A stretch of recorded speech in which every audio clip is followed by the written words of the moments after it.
Well, we are in Genesis in the last session, and I deliberately left chapter 49 out of the series because I wanted chapter 49, which is the next to last chapter. Remember last time we went all the way through to 50, but we skipped 49. You'll see why I did that. It's a different kind of a wrap-up for this book. But it's been, the book of Genesis, in my mind, is one of our most exciting studies. And I really had a great time, even though I've been through it obviously, many times before. But it's certainly been fun for me. I hope it's been encouraging to you. But one of the things that I'd like you to be thinking about is as you reflect on the book, we're finishing tonight, you'll be looking through your notes.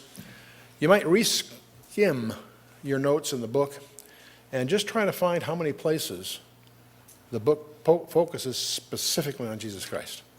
And we're going to see a lot of that tonight. So we're going to look at the tribes prophetically. This is one of the great expressions of destiny. Here's Jacob, the patriarch of the 12 tribes. He's on his deathbed. He calls his sons there, and one at a time, he prophesies over each one. He sort of gives them a report card, but the prophecies are often a bit cryptic. There's Hebrew wordplay going on. Some of it's quite mystical.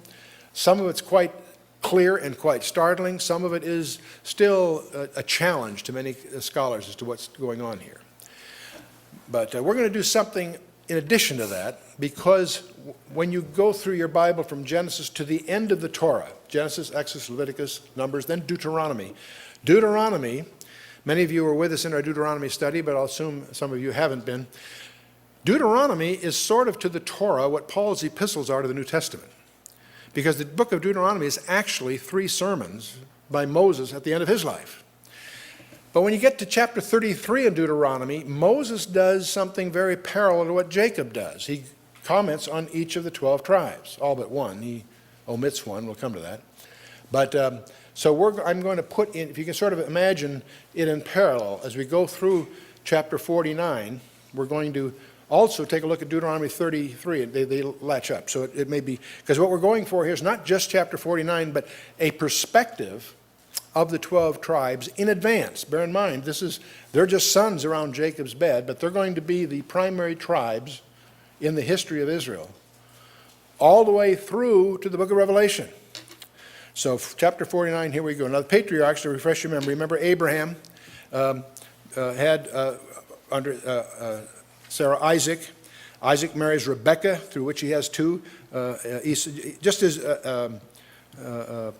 Abraham had Ishmael and Isaac, Isaac has Esau and Jacob. But God intervenes and establishes his line. Jacob has 2 wives, Leah and Rachel. And Leah had Reuben, Simeon, Levi, and Judah in series. This got Rachel pretty upset because she was barren at this point. So she indulged in what was common practice in that culture, and that's to give her handmaid as a surrogate mother, if you will. And so she gives Bilhah, which had been given to her as a handmaid, to Jacob as a surrogate wife. And through Bilhah, she has 2 children, Dan and Naphtali. And Leah figures, gee, that worked out pretty well for her. Why can't I do that? So she gets Zilpah, her handmaid, to Jacob. Jacob's probably getting exhausted. But anyway, we have Gad and Asher, okay? And by this time, though, fortunately, Rachel has a child, Joseph. And Joseph is very favored by Jacob because he's the son of the wife that he loved the most. He was very conspicuous in his passion for Rachel. They really loved each other. There's a strange myth going around that Rachel didn't really love Jacob. I don't know where that came from. The Bible clearly says that she loved Jacob. So anyway, we dealt with that before. And of course, meanwhile, Leah starts having some more. She has Issachar and Zebulun. And later on, Rachel will give birth to Benjamin, but she dies in childbirth. So Benjamin's the youngest of the bunch. But you understand why Joseph was favored in Joseph's eyes, because he was the firstborn of his favorite wife. And that's what all the other guys resent. One of the things you can be sensitive as you study your Bible, and we talk about these different tribes, recognize that they didn't all feel like brothers. The ones that had a common mother felt closer in bond than the ones that were of another wife of Jacob's. So I understand there are really clusters within the family thing here, and there's probably some tensions that need to be sensitive to. And also you'll notice when they're listed in various places, they're listed 20 times in the Bible, that very often they're in chronological order, sometimes they're the wives and then the concubines. They sometimes call the Zilpah and Bilhah concubines, and I won't get into that technicalities at this point, but that's just by way of review. Of course, Joseph has down in Egypt two children, Manasseh and Ephraim, that get adopted by Jacob as his own. So you need to understand that Manasseh and Ephraim have equal standing as if they were sons of Jacob, even though really what we would call grandsons, because he goes through that procedure. That's what we went through last time. So those are the 12 tribes that we're going to be examining in prospective, in other words, as in the future, as we sit by Jacob's bed here. Now, these tribes, also, when we went through them, the names themselves had meaning. Reuben comes from a root which suggests, behold, a son. She was excited because she had her son. Simeon means heard. Levi joined to. Judah praised. Some of these are clearer than others. Several of them have several different meanings, and as you go through that. Bilhah had Dan and Naphtali, judge and wrestling and so forth. Gad means several things, a troop or fortune. It can be, see, these are really just root words, if you will. Asher suggests happy. And these inferences are drawn from the text when they're born. So they're not contrived by someone on the sidelines here. And Issachar and Zebulun and so forth. So these are going to be a little more meaningful later, but I wanted to remind you as we went through their births, we talked about each one of these. Let's now take a look at chapter 49, Jacob's final prophecies. Jacob called his sons and said, gather yourselves together that I may tell you that which shall befall you in the last days. So he's talking prophetically. These aren't just blessings, just a report card, or it's gather yourself. Every time I think of a Jewish father in bed, dying, family all around, I'm reminded of the time when the eldest son leaned over and says, Father, we've taken care of everything. We've made all the arrangements that you asked for. But there's one thing we forgot to ask you. Did you want to be buried or cremated? And he thought about it a while. He turned to his son and said, surprise me. Sorry, that's so bad I like it. Yeah, I know, yeah. Anyway. But anyway, here he says, gather yourselves together and bear ye sons of Jacob, and hearken to Israel your father. Let's remember, by the way, that Israel is his name.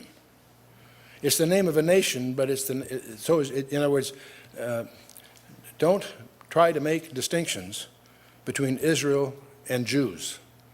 A lot of the anti-Semitic literature builds these mountains. And I won't spend a lot of time on that, but I just recognize that Israel is not just the northern kingdom, although the northern kingdom adopted the house of Israel as their label, as opposed to the house of Judah in the south. That name Israel refers to the sons of Jacob collectively, all of them. And let's move on. And this is the blessing wherewith, I'm going to pick up to parallel here the Deuteronomy passage. Just imagine them laying side by side. I put the reference in the lower right in a slightly different color to remind us that we're glimpsing back at Deuteronomy. In Deuteronomy, chapter 33, is parallel in a sense to Genesis 49.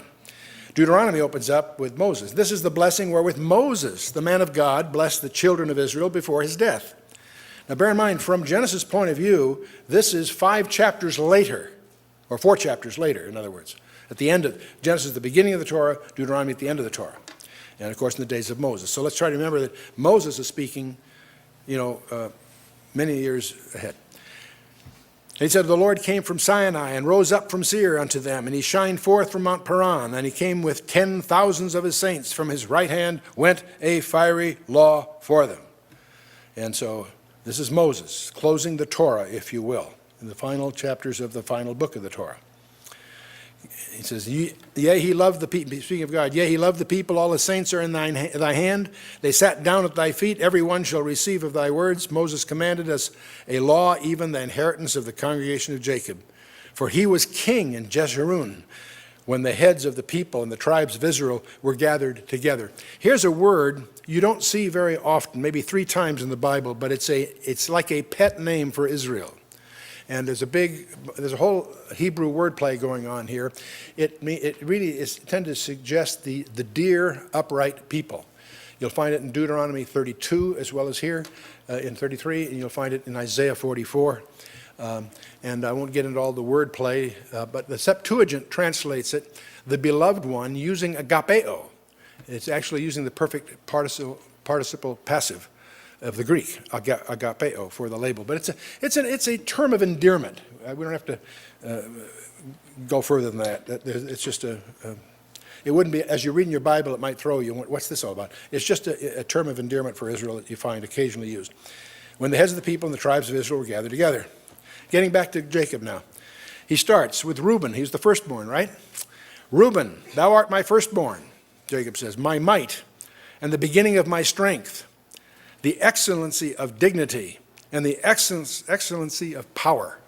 Well, he heaps praise upon Reuben, which of course collapses because of Reuben's conduct with Jacob's concubine, which was more than just a sex act, by the way. Many commentators, comment that in the spirit that, okay, this young guy, went to bed with one of Jacob's concubines. It's actually more than that, because that was also a gesture of power grabbing. It was his attempt to excel within the family. He's sort of exercising what he felt was a right, because he's the firstborn. He's the heir apparent, presumably. And so it's a faux pas, not only sexually inappropriate, but also a huge, huge breach of character and order here. So Jacob starts off with him, you were my firstborn, my might, the beginning of my strength, the excellency of dignity, and the excellency of power. In other words, he could have had it all. Unstable as water, thou shalt not excel. Because thou wentest up to thy father's bed, and thou then defiledest thou it. He went up to my couch. So that pretty well nails it. Now in Deuteronomy, Moses says the equivalent thing. Let Reuben live and not die, let not his men be few. Now, whether it actually says, the Hebrew says, let his men be few, but it's the context of the passage where you have to infer the not. And what this is actually intended to be in Moses' day is a label of encouragement. Because by then, Reuben was sort of on the sidelines, and Moses is in effect saying, let not his men be few. He's going to prosper. Not like he might have, from the context of Jacob, you follow me? But it's intended pretty much to be a word of encouragement to him. And see, Jacob indicated that he would not excel, but Moses is in effect encouraging him that he's not going to be lost in the numbers. In fact, he will not be as numerous as the others later on in the censuses, nor was he ever distinguished in the census, in the enterprise of the members of that tribe. And so he didn't have any elevation within the management of the nation. So summarizing, he was the firstborn of Jacob by Leah. His name is connected with the phrase, the Lord has looked upon my affliction, because that was their first. She was upset about not having children until then. His incestuous act with Bilhah, of course, was highly inappropriate. And it was Reuben who advised his brothers not to kill Joseph and return to the pit to release him. That's to his credit, obviously. He came back and was shocked, of course. And Reuben's forfeited his birthright given to Joseph. And the tribe of Reuben was involved in the rebellion in the wilderness, back in number 16. You notice how often God seems to assert his sovereignty by bypassing the firstborn. He sets up the basic order. The firstborn is got the double portion. He's the priest of the family. He's got all these neat things. But then with Seth and Cain, we have that, of course, bypassed for obvious reasons there. Shem and Japheth, Isaac over Ishmael, Jacob over Esau, Judah and Joseph both over Reuben. We'll come back to that in a minute. Moses over Aaron. Aaron was his older brother, remember? And David, of course, ahead of all his brothers. So God has, if nothing else, it's God putting his fingerprint on what's going on. This is by his... Now notice, the rights of the firstborn that Reuben had went to Joseph. I think we're familiar with that. His privileges as a priest of the family will devolve upon Levi. and his kingly right to rule will fall upon Judah. So not only has Reuben forfeited, the three things that were his entitlement as firstborn get distributed among the other tribes. And especially the division between Levi and Judah. You want to keep in mind all through the scripture that the priesthood and the kingly lines were separated.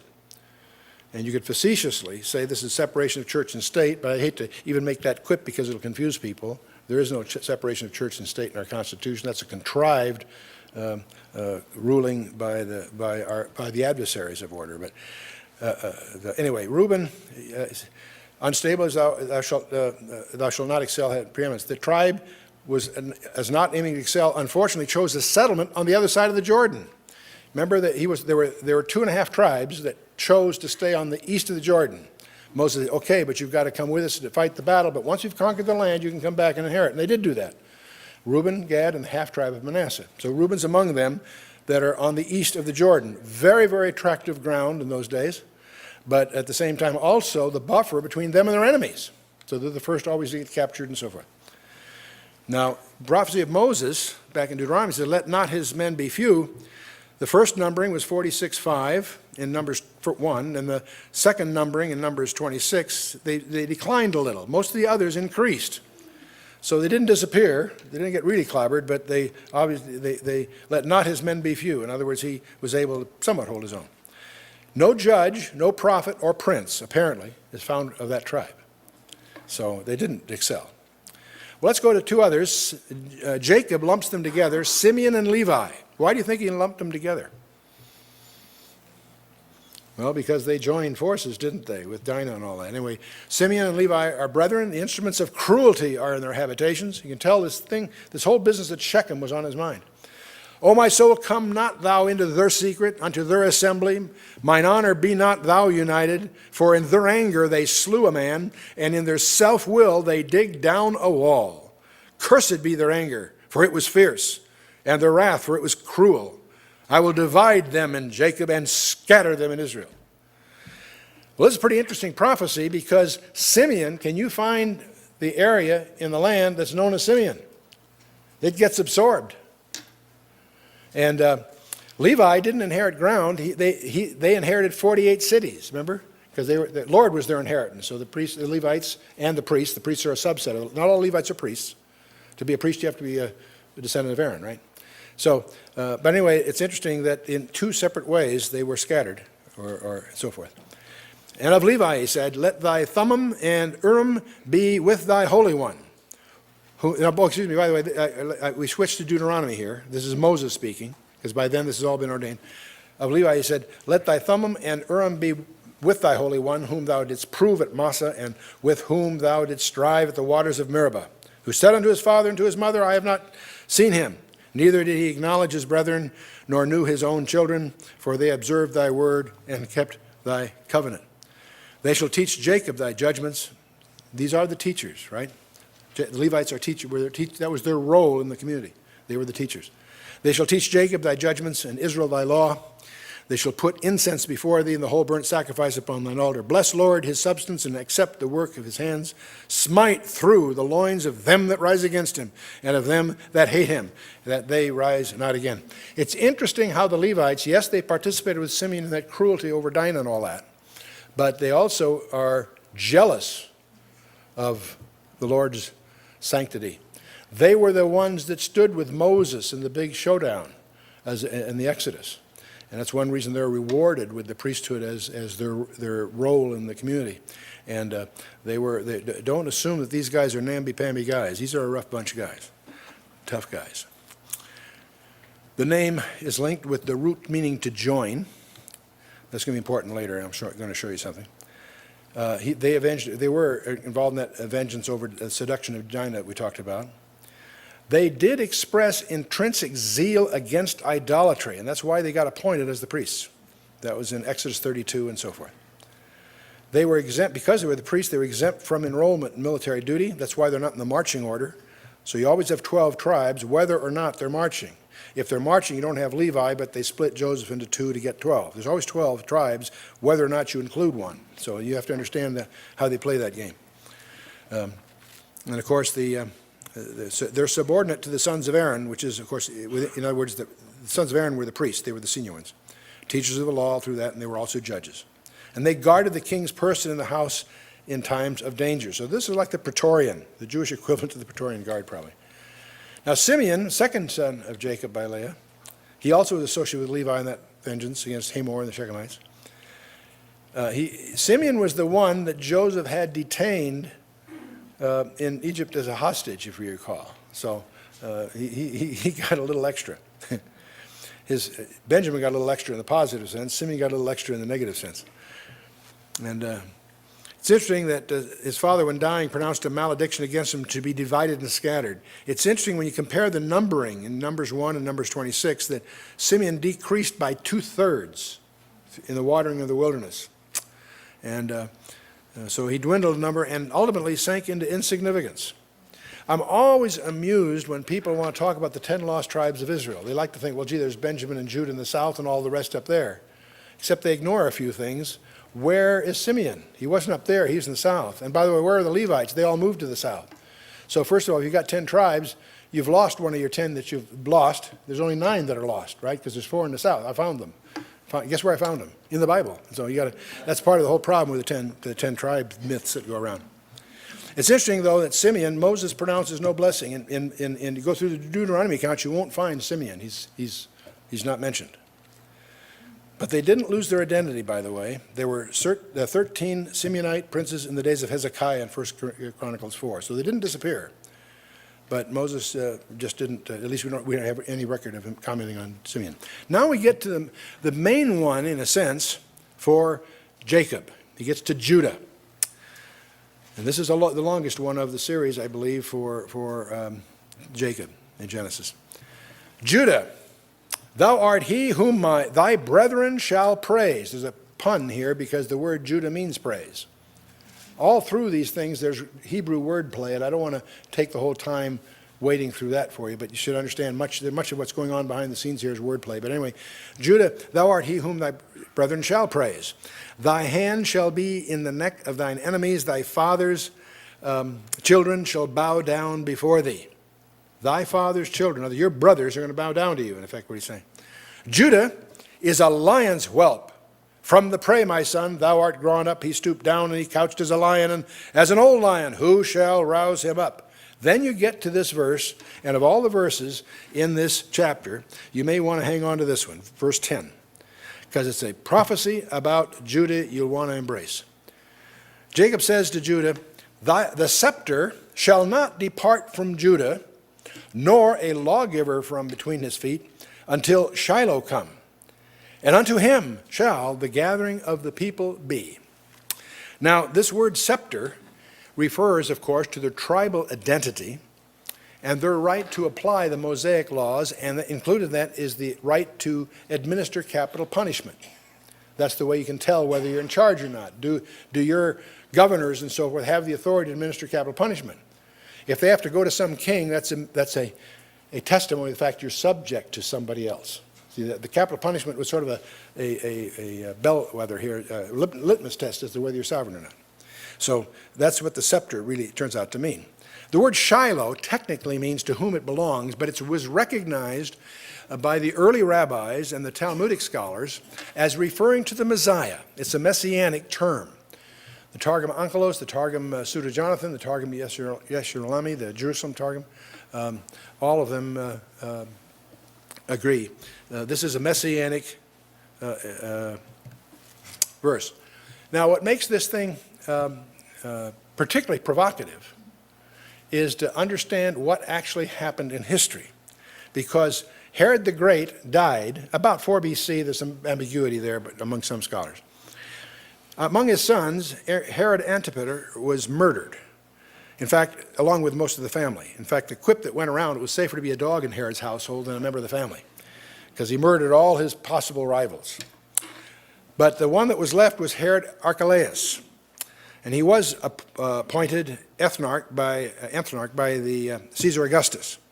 But he was never accepted. He got bad news, so he was dethroned and banished between 6 and 7 AD, and Rome appointed a procurator. This is where that started.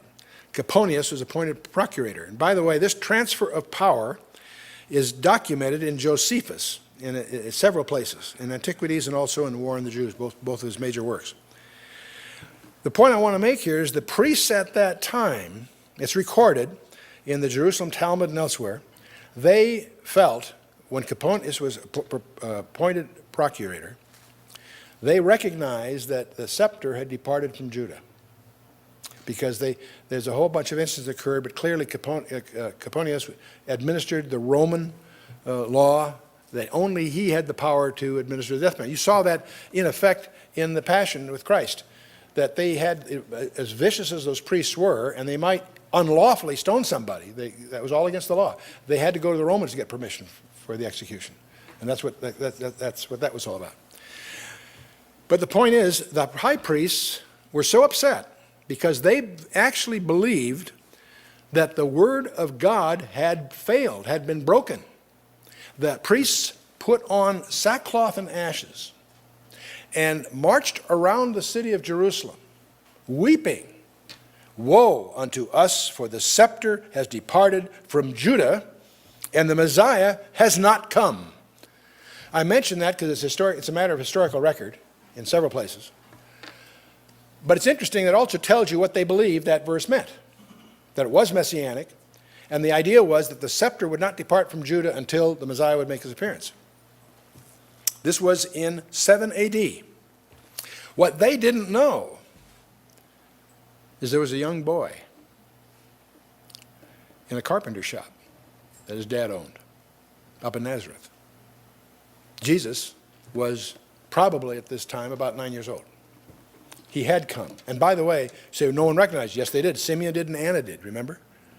So it's interesting that the priests recognized the validity of the verse, and yet they actually thought that the word of God has been. Can you imagine how that would shatter them to believe that?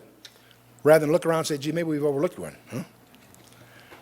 Well, Jacob continues on Judah. He says, binding his foal to the vine and his ass's colt unto the choice vine. He washed his garments in wine and his clothes in the blood of grapes.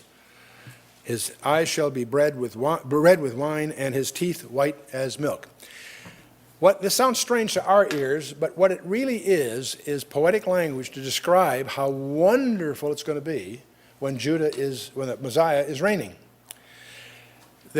The wine fields will be so common you can use them as a place to tie up your horses. In other words, that which is treasured now will be just casual, is what that's really implied there. They'll use vines as hitching posts. Wine will be as abundant as washing water. Doesn't mean they'll actually wash their clothes in wine. What they tend to say is it'll be as available wine will be as available as water. And people's eyes be red. You and I tend to think of that as meaning that they are stoned all the time. That's not what it means. It means they'll be sparkling. The word is similar to meaning. It also means bright. Their eyes will be bright.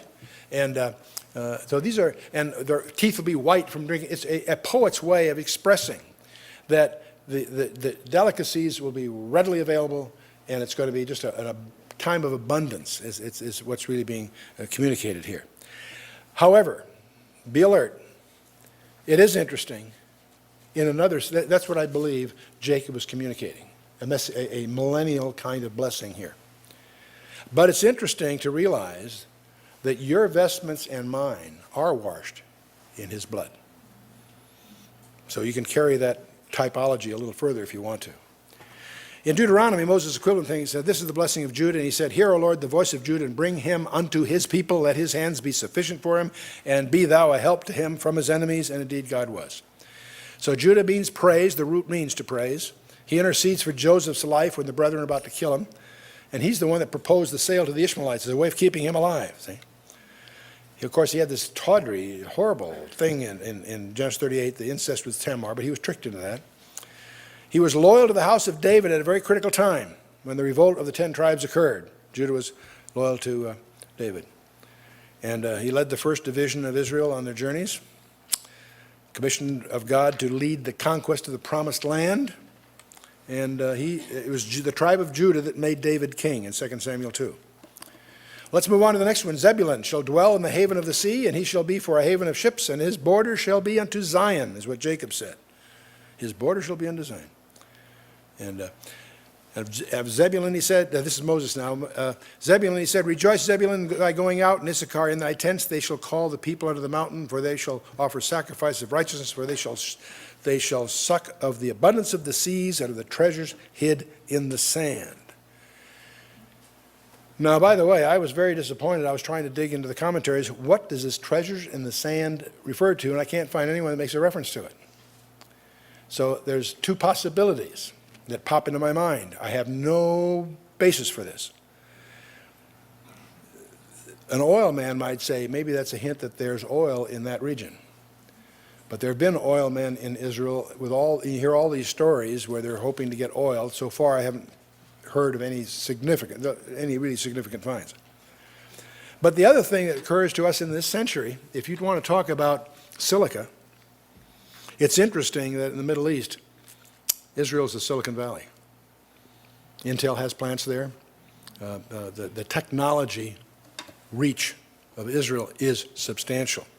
And so I could, but not with any confidence, suggest that this is a hint of that.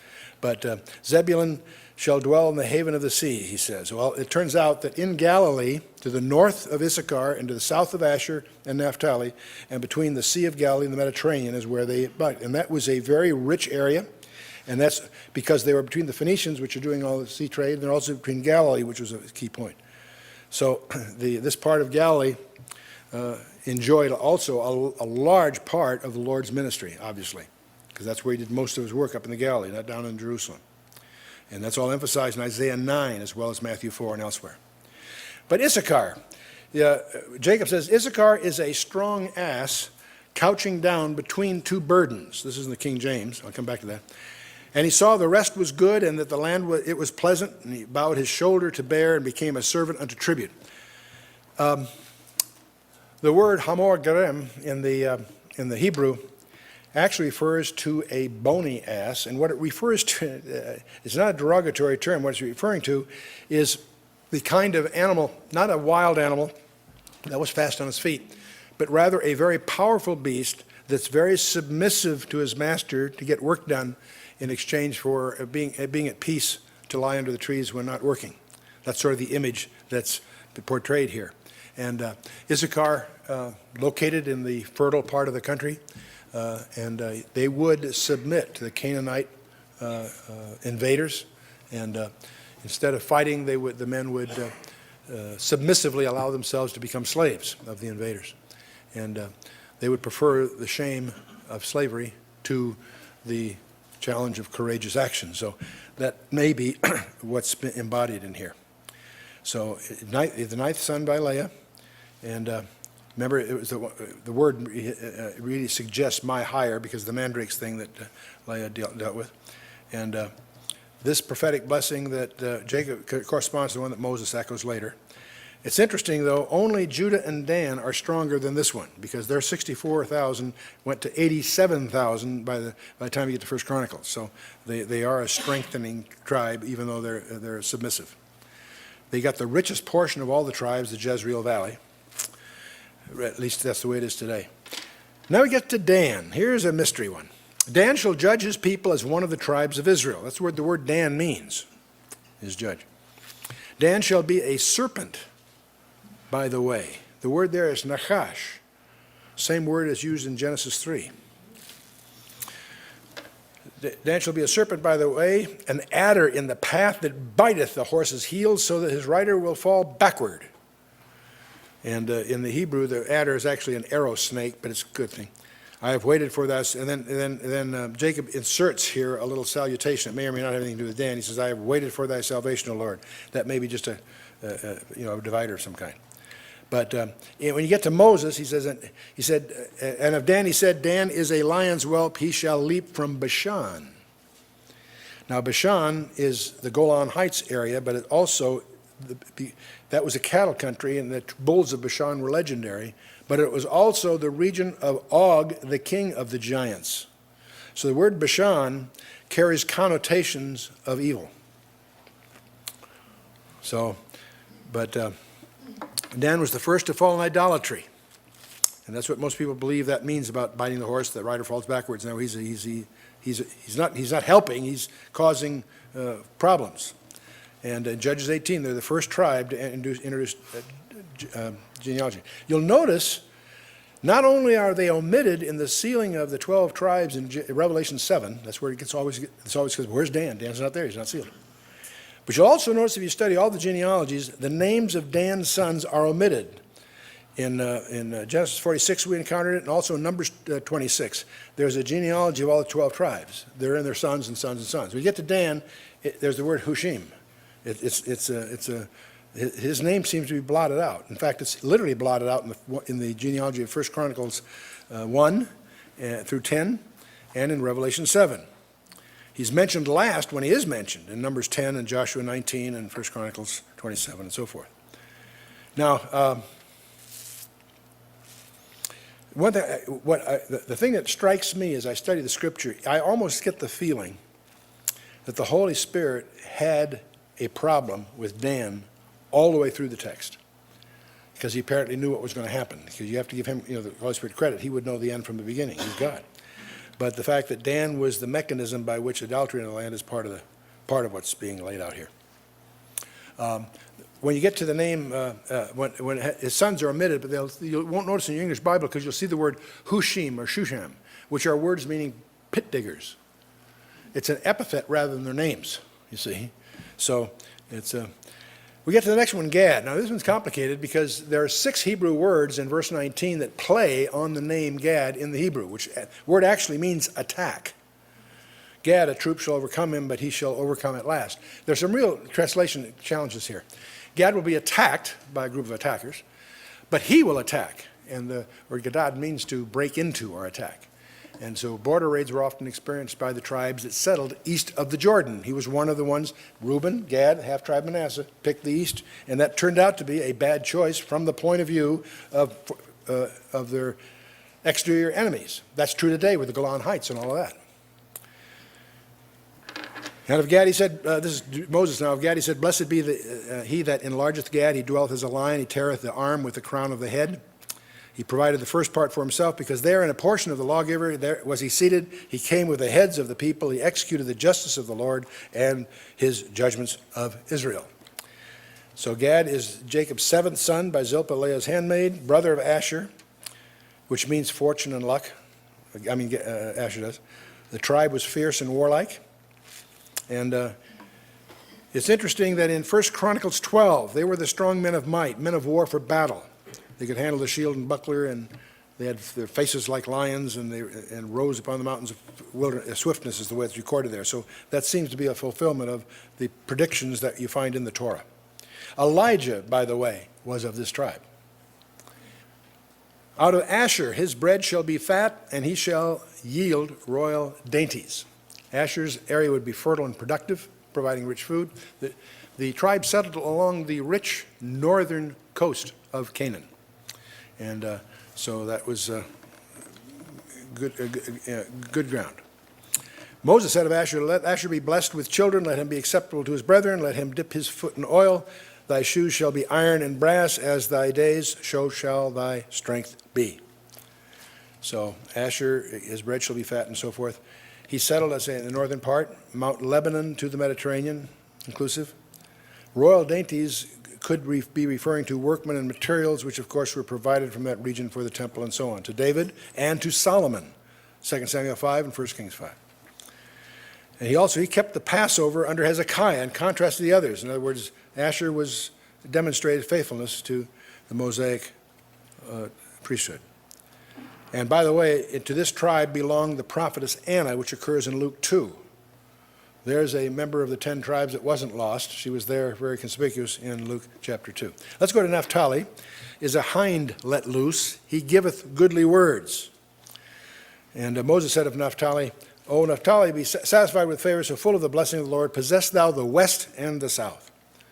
Well, Naphtali is the 5th son of Jacob, second born to him by Rachel's handmaid Bilhah, and he was the full brother of course, Dan. And At birth, Rachel is said to have exclaimed, "The wrestlings of God, mighty wrestlings. With who have I wrestled?" So so Naphtali is like a hind let loose; he giveth goodly words. North and northwest of the Sea of Galilee is where and that's where Capernaum, Bethsaida, and Chorazin lie, and that, of course, has conspicuous meanings in the New Testament period. Get to Joseph. Joseph is a fruitful bough, even a fruitful bough by a well. That's good news. That's their concept of riches. Whose branches run over the wall. And the word branches actually in the Hebrew is daughters. But the archers have sorely grieved him and shot at him and hated him, but his bow abode in strength. And the arms of his hands were made strong by the hands of mighty God of Jacob. From thence is the shepherd, the stone of Israel. And some other titles he's going to add to this. So he certainly is, this is a prediction of prosperity. Jacob is lavishing more on Jacob than all the others. The fruitfulness, of course, is an echo of the name of Ephraim in the first place, which means fruitful. And so there's a promise of victory and prosperity buried in this language.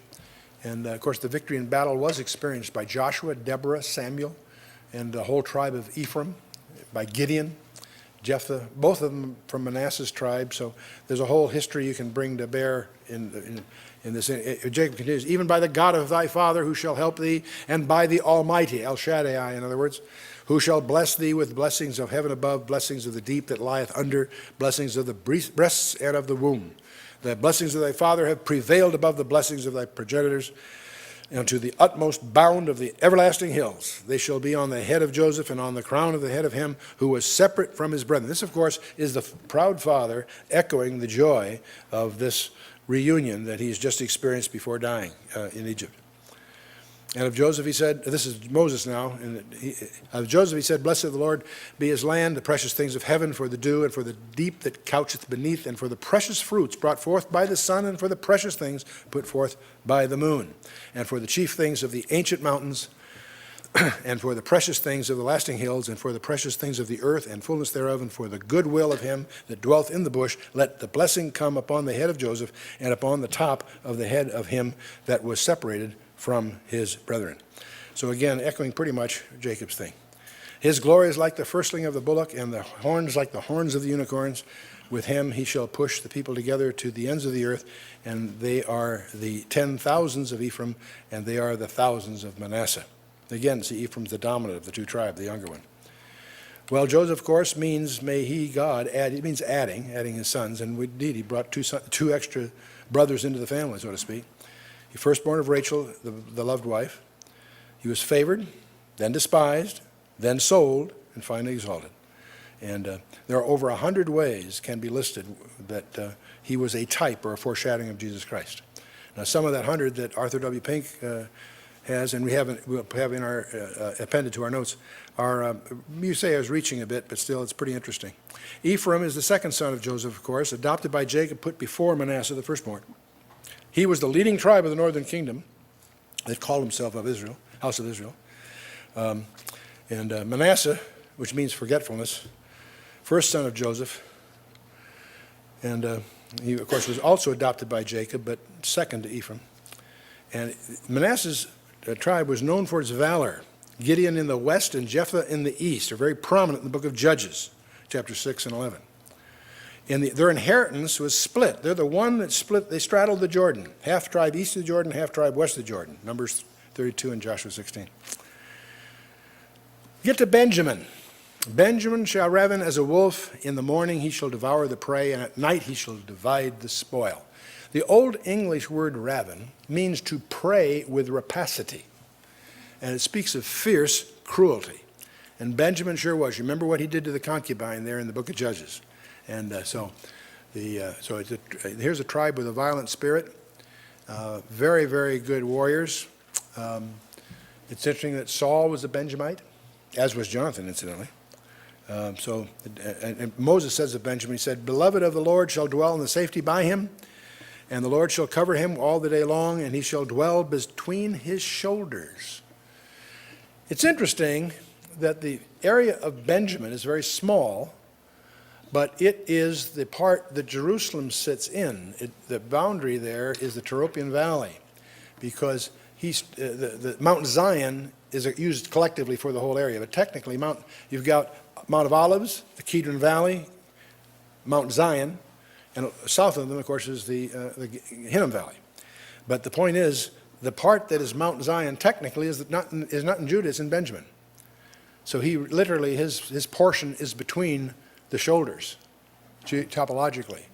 And Mount Moriah, which of course is the sacred edifice, lay actually in the confines of Benjamin.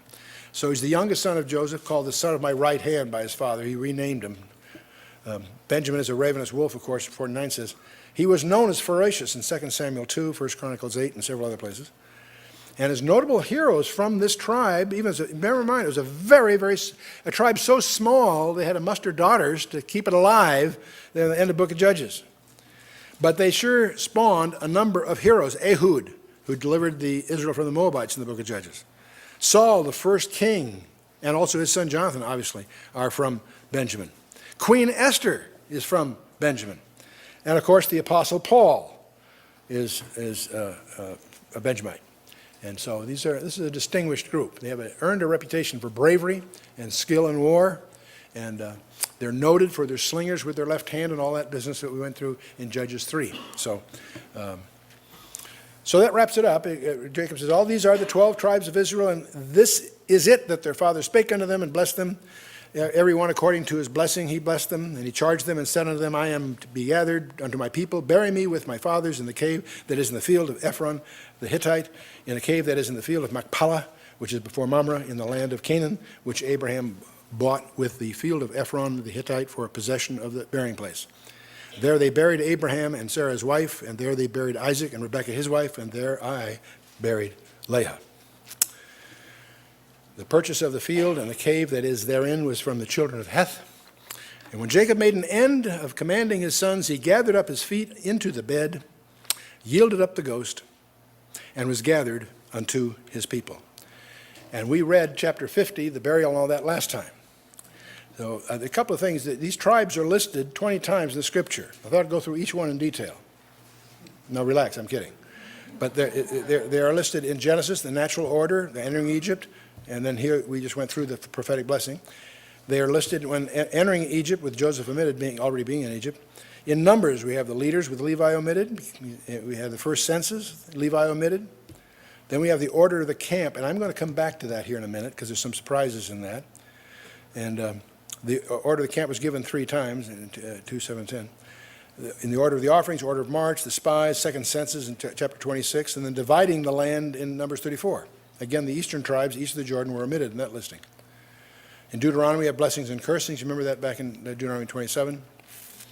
And in the blessings of Moses, we had Simeon missing, by the way, interesting enough. And the order, incidentally, in Deuteronomy was geographical. I won't press on that.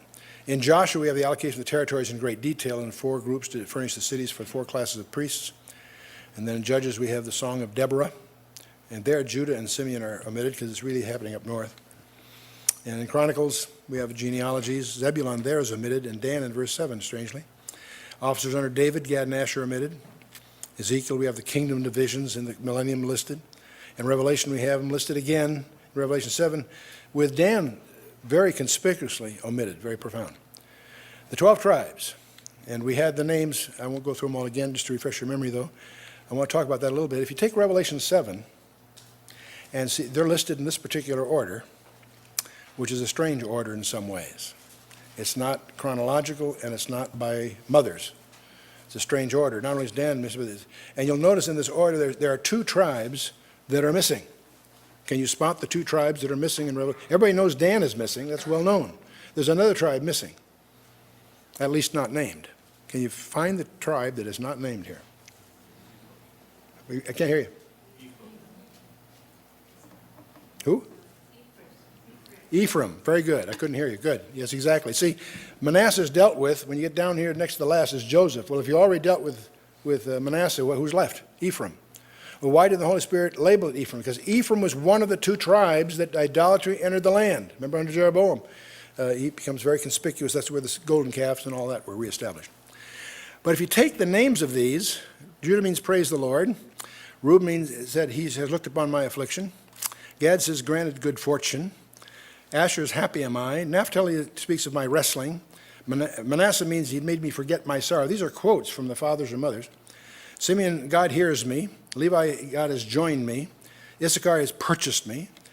Zebulun, he's exalted me. Joseph, he's added to me. Benjamin, the son of his right hand, right? Remember those names? Well, let's read them. Praise the Lord. He has looked upon my affliction and granted good fortune. Happy am I. My wrestling has made me forget my sorrow. God hears me, has joined me, purchased me, exalted me, adding to me the son of his right hand. Now, what you can, you say, gee, Chuck, you're kind of contriving something. Not really. That's what these things are quoted out of the Scripture. It's kind of interesting. It's a praise anthem. What you can do if you're in the mood sometime is take the names, recognizing some slight variations in each one, and there are, a number of others to take a look at. It may or may not make sense. I leave it to you to play with.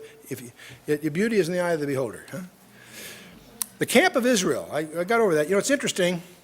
You get to Numbers chapter 2. This is one of those chapters you want to skip. You always want to be careful when you're going to skip a chapter. Every detail, I argue, is in the Scripture by deliberate design. And when you find something you don't understand, you should ask yourself what might be hidden behind the details. In this case, the camp of Israel. Remember, Jesus said in Psalm 40, the volume of the book is written of me. Wait, that's Psalm. Jesus said that? Yes, that Hebrews 10:7 contributes it to him. So the camp, as you go through Numbers 2, you find out, you tediously go through the camp of Israel. Now notice these numbers are the census, but they're only the men able to go to war. So women and children, old men, young men are not counted. Only the men able to go to war. And so you need to take these numbers as representative. There's some ratio. If every guy has a wife and maybe one child, you have to multiply these by 3 or 2.8 or some number. You with me? But these are, you understand what I'm saying here? Okay.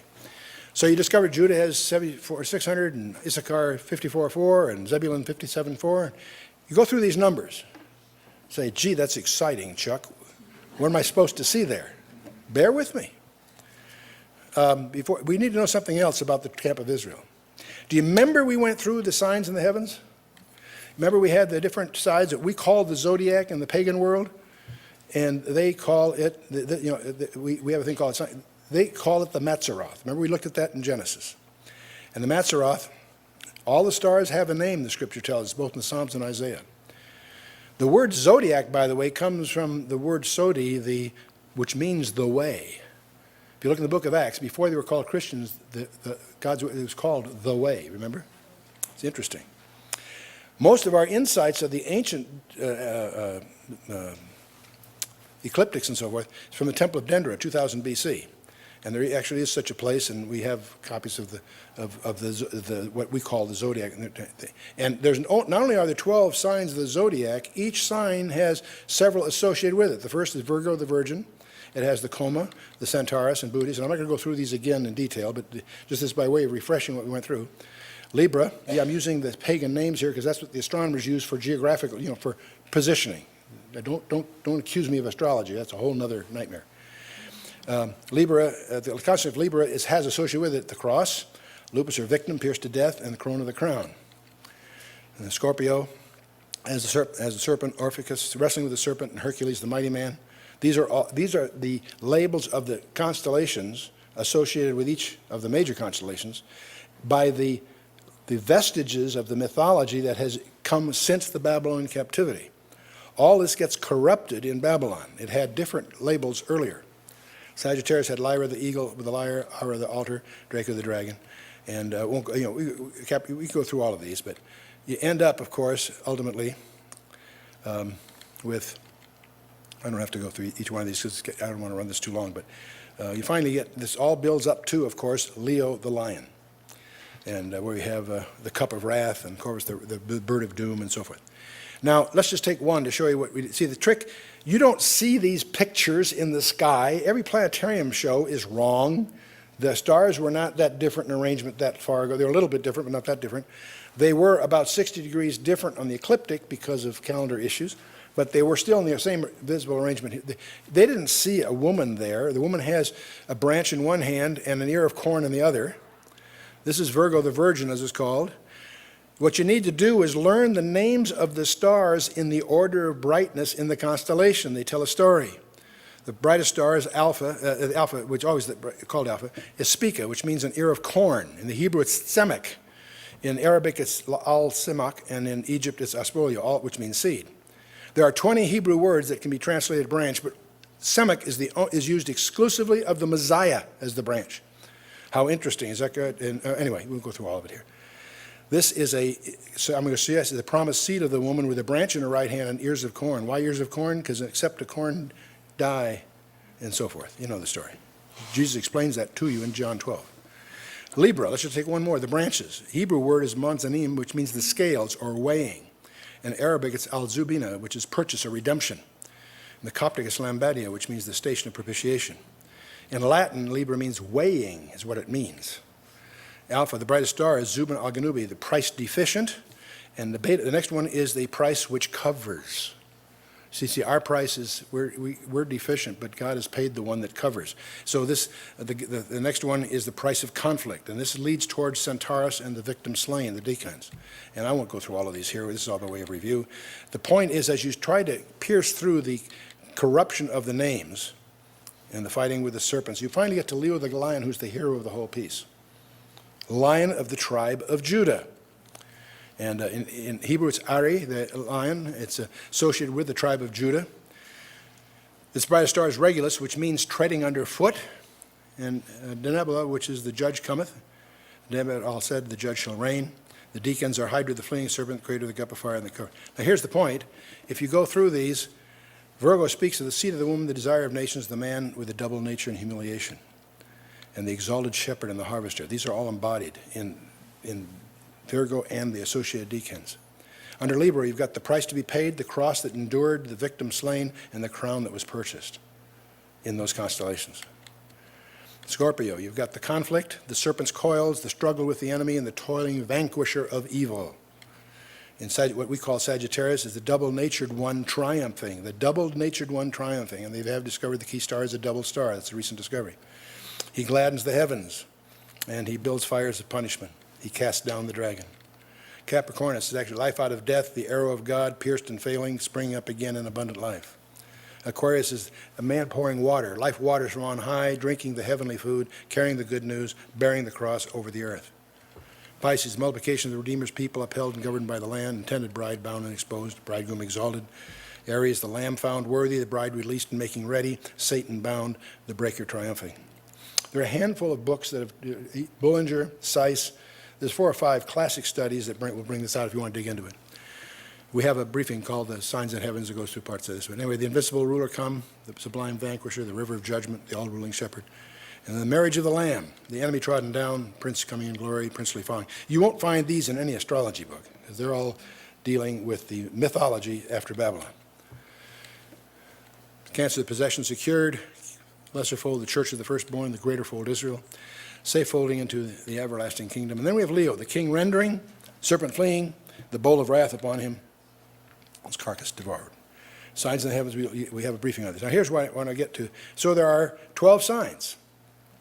And Virgo, Libra, there they are. This is not the order you normally see. Most people start at Aries. Aries, by the way, was the ancient word for Mars, because that's where the Mars pass-bys happened, but that's a whole other thing. These are starting with the virgin birth, ending with Leo. It's a circle. You can start wherever you like, but that's what the Sphinx points to, with the head of a lion and the head of a woman and the body of a lion. Anyway, so we have the names of the tribes that are associated with each of these. We notice something right away, of course, that, by the way, Scorpio, Abraham called it, he used the term the eagle, referring to that. But we know that in Numbers 2, these Zebulun, Issachar, and Judah were to be a camp of Judah. And the Benjamin, Manasseh, and Ephraim were to be the camp of Ephraim.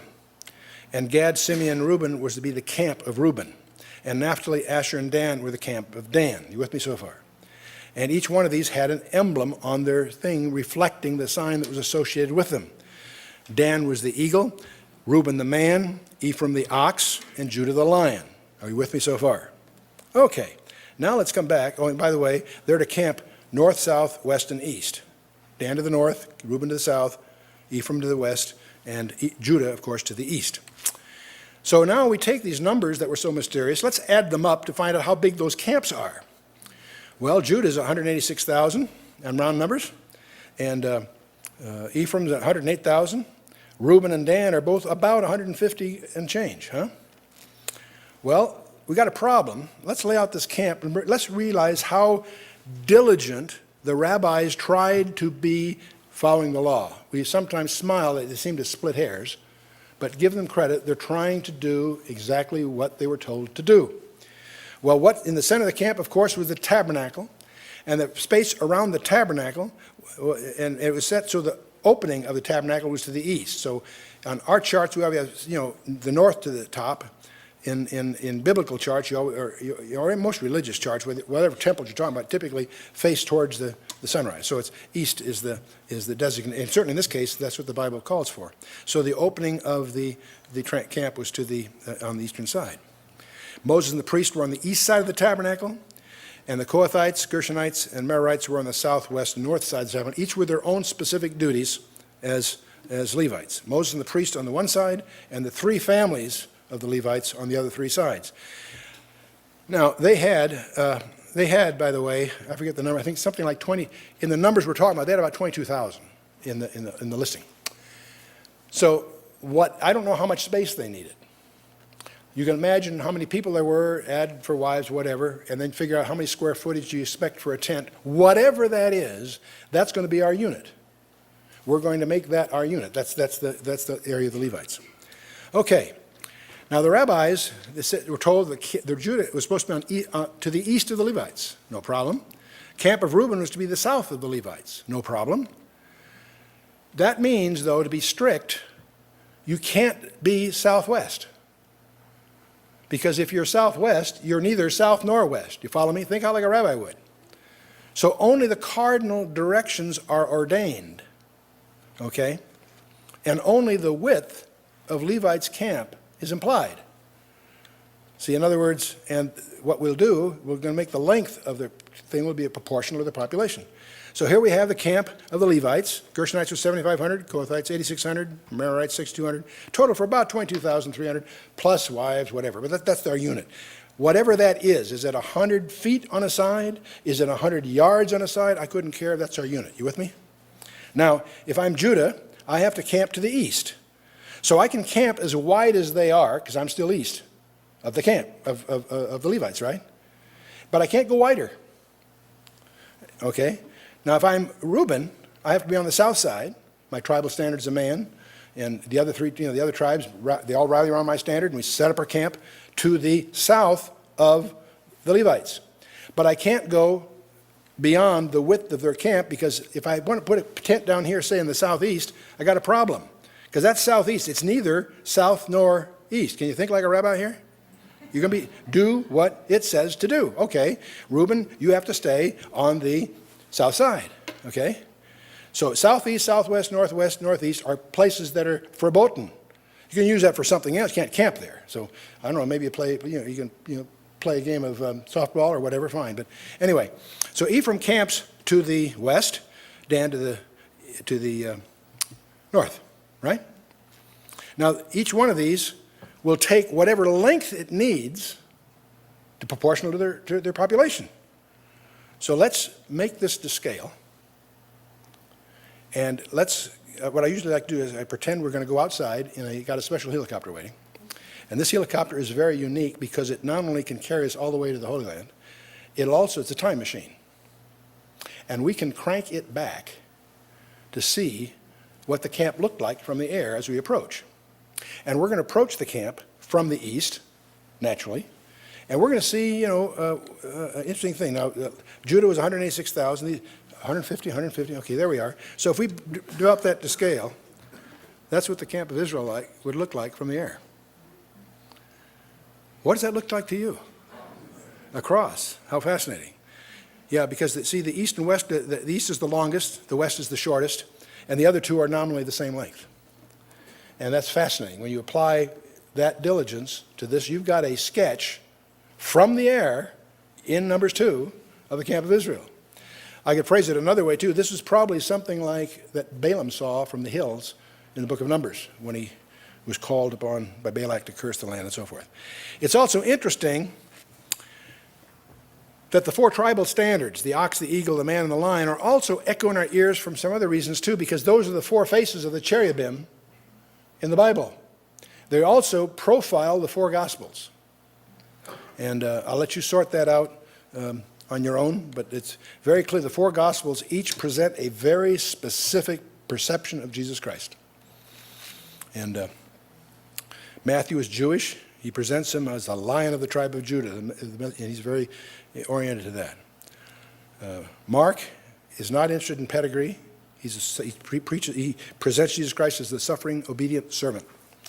And it's the only gospel without a genealogy in it. Luke is a doctor. He's interested in Christ's humanity. He starts his genealogy from Adam and so forth. And of course, the last gospel, the Gospel of John, which presents the deity of Jesus Christ. And it has a genealogy too, the first 3 verses. So that is our conclusion of our book of Genesis, the 12 tribes. Isn't that fun? Yeah. So I encourage you, as you go through your Bible, every time you find something that seems boring or contradictory or so forth, well, don't get derailed on these side trips, but on the other hand, make a note to yourself when you get in the mood, dig it out, because God will always reward the diligent. And don't be surprised if he brings to you some discoveries. I'll tell you where it'll happen. It'll happen with your involvement in a small home study group. It generally will not happen to you in a spectator sport called Sunday morning church. I'm not saying you shouldn't go to Sunday morning church. Don't misunderstand me.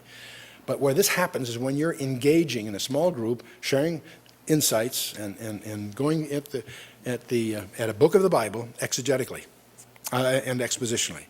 And the Lord will bring insights into that group that no one brought into the room. And when you see that happen, it's nothing like it. Very exciting. So let's stand for a closing word of prayer. I hope the Genesis series has been fruitful for you, and I encourage you to go back through it again with your notes, and every time you go through, you'll make a new discovery.